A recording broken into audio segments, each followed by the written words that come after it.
بسم اللہ الرحمن الرحیم انا انزلناہ فی لیلۃ القدر۔ لیلۃ القدر شب قدر وہ رات ہے جس کو 1000 مہینوں سے افضل فرمایا گیا ہے، اور وہ کیوں افضل ہے اس کی وجوہات بھی بیان کی گئی ہیں۔ قرآن مجید برہان رشید یہ بہت شرف و برکت والی رات ہے، اور اس کے بارے میں آتا ہے کہ اللہ کریم نے اس کو رمضان المبارک میں اور پھر رمضان المبارک میں بھی رمضان کے آخری عشرہ اور آخری عشرہ کی بھی طاق راتوں میں پوشیدہ رکھا ہے۔ امام اعظم ابو حنیفہ رضی اللہ تعالیٰ عنہ کی ذات سے یہ ایک روایت یہ بھی مروی ہے کہ رمضان المبارک، یہ بعض علماء کا قول ہے کہ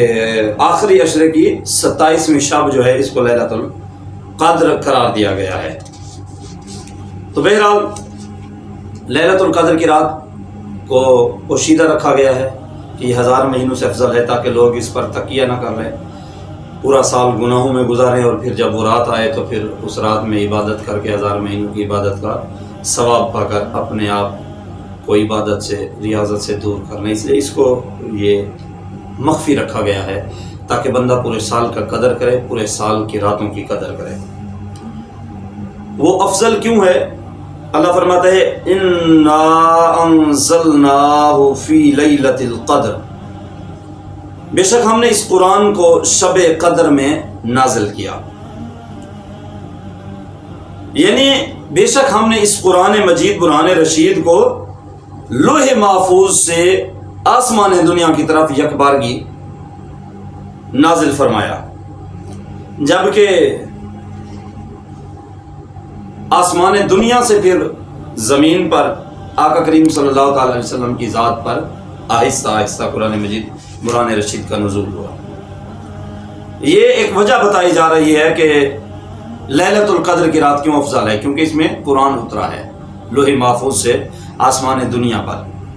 آگے اللہ کریم ارشاد فرماتا ہے وما ادراک ما لیلۃ القدر لیلۃ القدر خیر من الف شہر، اور تجھے کیا معلوم کہ شب قدر کیا ہے؟ لیلۃ القدر، شب قدر خیر من الف شہر، شب قدر وہ ہے جو 1000 مہینوں سے بہتر ہے۔ تنزل الملائکۃ والروح فیہا باذن ربہم من کل امر سلام ہی حتی مطلع الفجر، اس رات میں فرشتے اور جبریل اپنے رب کے حکم سے ہر کام کے لیے اترتے ہیں، یہ رات صبح طلوع ہونے تک کے لیے سلامتی ہے۔ یعنی اس آیت کریمہ کے اندر اور اس سورت مبارکہ کے اندر بنیادی اس کی 3 وجوہات کا بیان ملتا ہے کہ یہ کیوں افضل ہے۔ ایک تو اس لیے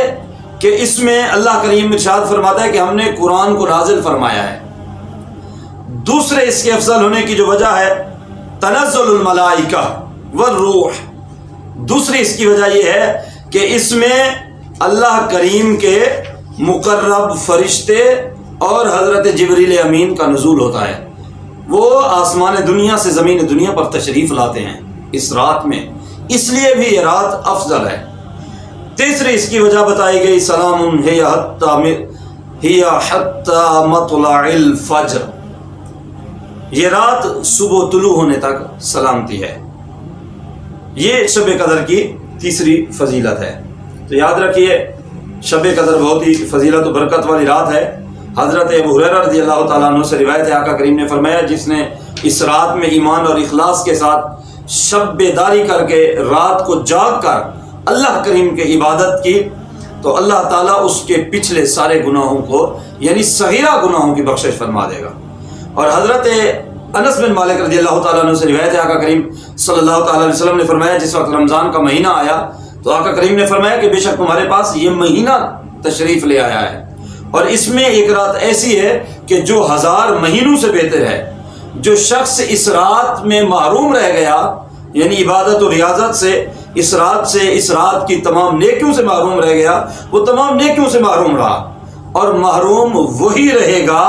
جس کی قسمت میں محرومی ہے۔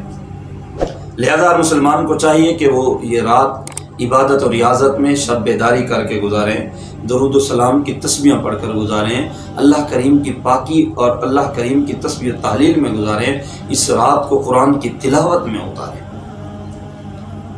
اس قرآن مجید برہان رشید کی تلاوت کرتے ہوئے ہم اس رات کو گزاریں۔ یہ رات بڑی فضیلت و برکت والی رات ہے، اور حضرت عائشہ صدیقہ رضی اللہ تعالیٰ عنہ فرماتی ہیں، میں نے عرض کیا رسول اللہ صلی اللہ علیہ وسلم اگر مجھے معلوم ہو جائے کہ لیلۃ القدر کی رات کون سی رات ہے تو اس رات میں کیا کہوں؟ تو آقا کریم صلی اللہ تعالیٰ علیہ وسلم نے فرمایا کہ اگر تم کو معلوم ہو جائے کہ یہ لیلۃ القدر ہے تو پھر تم یہ دعا مانگا کرو، اللہم انک عفو کریم تحب العفو فاعف عنی، اے اللہ بے شک تو معاف فرمانے والا، تو کرم فرمانے والا ہے، تو معاف کرنے کو پسند فرماتا ہے، الہ العالمین میرے گناہوں کو بھی معاف فرما۔ اور حضرت عائشہ صدیقہ رضی اللہ تعالیٰ عنہ فرماتے ہیں اگر مجھے یہ معلوم ہو جائے کہ لیلۃ القدر کی کون سی رات ہے تو میں اس رات میں بکثرت یہ دعا مانگوں، کون سی؟ اے اللہ میں تجھ سے مغفرت اور عافیت کا سوال کرتی ہوں۔ بہرحال لیلۃ القدر کی رات کی بڑی فضیلت ہے، بڑی اہمیت ہے، 1000 مہینوں سے یہ افضل رات ہے، تو بہرحال اس کو پوشیدہ رکھا گیا ہے عبادت و ریاضت میں، اور بعض علماء سے جو اقوال ملتے ہیں کہ 27ویں کی رات کو بھی لیلۃ القدر کی رات وہ قرار دیتے ہیں، تو ہم لیلۃ القدر کی رات 27ویں کی شب کو بھی رات جاگ کر گزاریں، اور جو روایات میں ملتا ہے کہ آخری عشرے کی طاق راتوں میں اس کو تلاش کرو، تو ہم آخری عشرے کی جس طرح پہلے 2 راتیں گزر گئیں، 21 اور 23 کی گزر رہی ہے گئی، آج 24 ہے، کل 25 کی رات بھی ہم جاگ کر گزاریں، 27 کی رات کو بھی پھر ہم جاگیں، اور پھر 29 کی رات کو بھی ہم جاگ کر گزاریں، اللہ کریم کی بارگاہ میں امید کرتے ہوئے کہ اللہ کریم کی ذات ضرور ہماری بھی بخشش و مغفرت فرمائے گی، وہ کریم ذات ہے۔ بہرحال یہ 1000 مہینوں سے افضل رات ہے۔ حضرت مجاہد رضی اللہ تعالیٰ عنہ سے مروی ہے کہ آقا کریم صلی اللہ تعالیٰ علیہ وسلم نے صحابہ کرام علیہ رضوان کے درمیان پچھلی امتوں کے 1000 مہینوں کے عبادت گاروں کا تذکرہ فرمایا، تو ان میں ایک شخص ایسا بھی تھا بنی اسرائیل کا کہ جس نے 1000 سال تک جنگیں لڑی تھیں، اللہ کی راہ میں جہاد کیا تھا، تو ان کی عبادت و ریاضت پر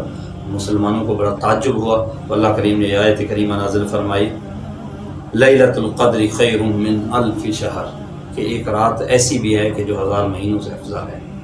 اللہ کریم کی ذات میں یہ رات نصیب کرے، اور اس رات میں ڈھیروں ڈھیر عبادت و ریاضت نصیب کرے، آمین۔